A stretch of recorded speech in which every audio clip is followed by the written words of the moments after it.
We are in the book of Isaiah because Isaiah now places, is said in the southern kingdom. There are two kingdoms now. United Monarchy is split, and there are two kingdoms. And now we're at the bottom. We're in the southern kingdom. And that's where Isaiah is placed. And here's what I want you to understand. Every single time through the entire timeline of the Old Testament, there is always enemies of God. The thread, the always clear and present danger of people's group trying to oppress Jewish people. So what you see today on the news is nothing new. Has always happened. The oppression has always happened. This sense of conquering the people of God. So now we're at the place where the Babylonians are oppressing the people of God. This is a bad deal. When you look at the book of Isaiah, is the Babylonians oppressing people of God. But now God is sending another nation to conquer this nation, to deliver the people of God, and still they're going to be in bondage. Now here's the principle I want you to take with me for a second. Two quick things.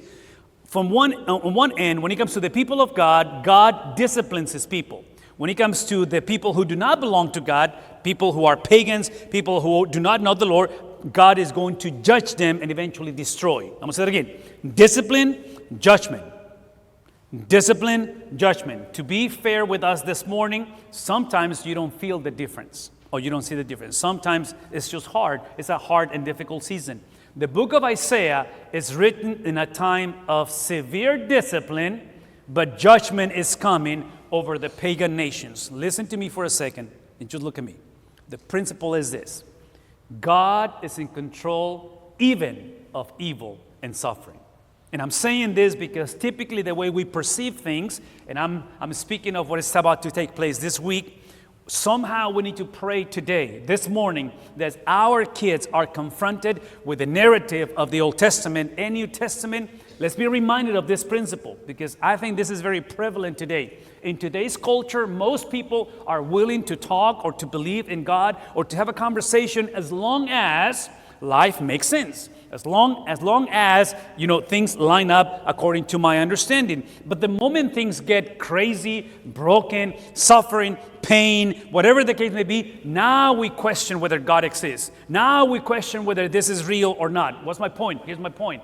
That we are more Hollywood, understanding what Hollywood presents. See, Hollywood movies and Netflix, they're very good at presenting you what is called a dichotomy. A two view to say this is good, this is evil.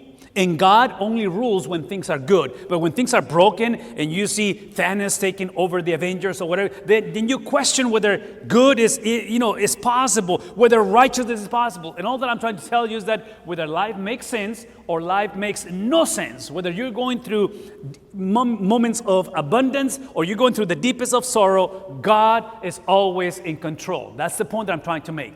And God is going to use evil people to fulfill his purposes.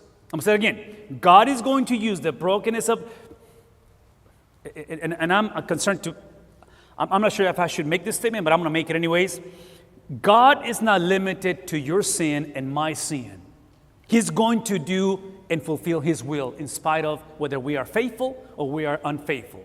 Am I making any sense this morning? And I'm saying this because I don't want to promote sin. I'm not saying that we should sin because obviously the wages of sin is death and God will, now I'm about to show you, will let you face the consequences of sin. But all that I'm trying to tell you is that nothing limits the purposes of God. This is why when we read Isaiah through the lenses that God has an eternal redemptive plan.